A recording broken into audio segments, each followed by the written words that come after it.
Bonjour chers internautes, bonjour à tous ceux qui nous suivent.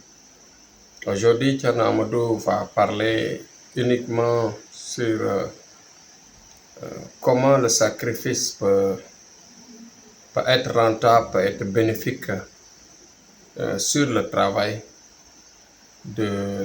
mystique de quelqu'un.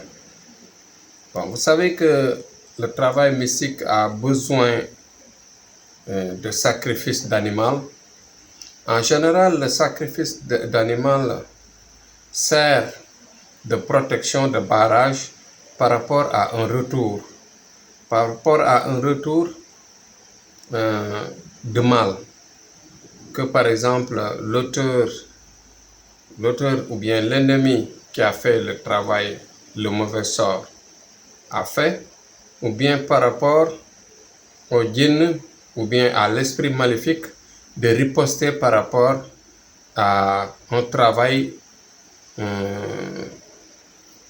malfaiteur qu'on a nettoyé.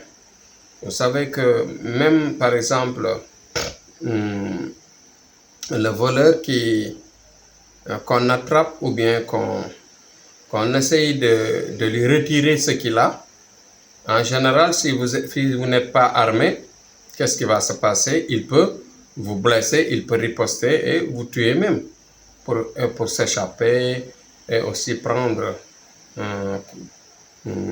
l'objet qu'il a pris, qu'il a volé. Bon, c'est la même chose avec le travail mystique. Le sacrifice d'animal permet au marabout et permet aux clients de se protéger non seulement, mais de faciliter le résultat de ce qu'ils cherchent. Parce que le travail mystique, vous voyez qu'à chaque fois, l'auteur de la réalisation le manœuvre, ou bien, je dirais, le principal ouvrier de l'action est un djinn. C'est un djinn de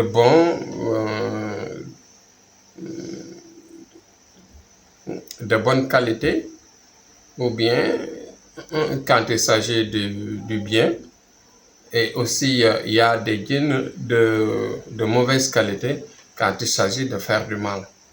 Et ensuite, pourquoi le sacrifice aide la personne à réaliser ce qu'il fait?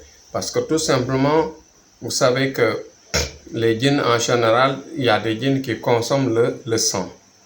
Ils consomment le sang de l'animal, mais aussi ils consomment certaines parties que l'on jette dans les ordures, c'est-à-dire ou bien que l'on jette dehors et que l'homme ne mange pas, que l'humain ne consomme pas de l'animal, par exemple les excréments ou bien les déchets de l'estomac, etc., des intestins en général, si on les jette dans les ordures, ce sont les djinns qui les consomment.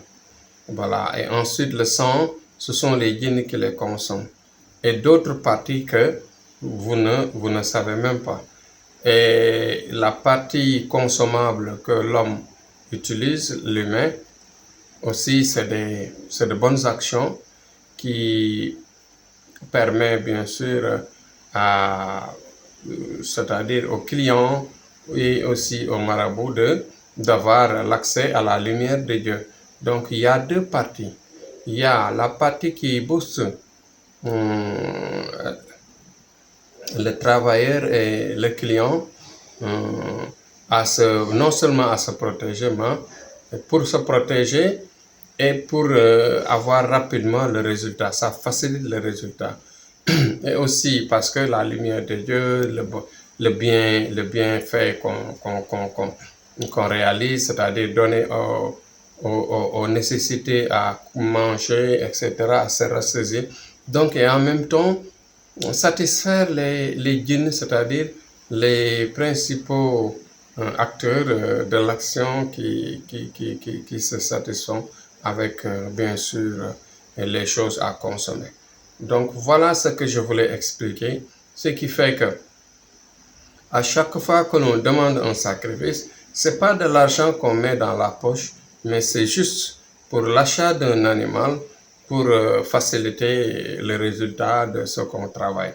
Donc voilà ce que j'avais apporté aujourd'hui pour éclaircir au niveau des esprits et aux gens que effectivement le sacrifice, voilà son rôle, voilà son utilité par rapport à un travail. Donc le travail bien fait, c'est le travail qui trouve effectivement, bien sûr, qui trouve effectivement, bien sûr, un bon sacrifice, bien adapté, bien orienté à partir d'une bonne voyance. Donc chaque travail doit commencer par une consultation, faire une bonne voyance, regarder effectivement les blocages, les problèmes, les causes de tous les maux, et ensuite essayer de trouver rapidement une solution par rapport à ces différents maux-là. Donc voilà, c'est pourquoi j'étais là pour vous expliquer, et aux gens qui ne savent, qui des innocents, des gens qui ignorent bien sûr l'existence du sacrifice et l'utilité du sacrifice dans le travail.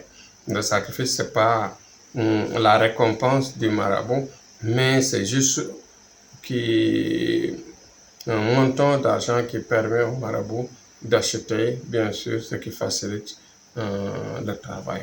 Donc, demain, on va revenir sur un autre sujet à bon entendeur. Vous voyez, Thierno, il explique bien, il invite les gens à l'écouter, à savoir, à s'instruire, à s'informer et à se développer.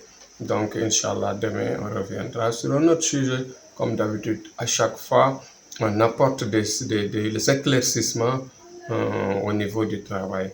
Donc, paix aux Sénégalais, paix à notre pays, le Sénégal, et paix aussi dans le monde, Inch'Allah, demain, avec un autre sujet avec Thierno Amadou.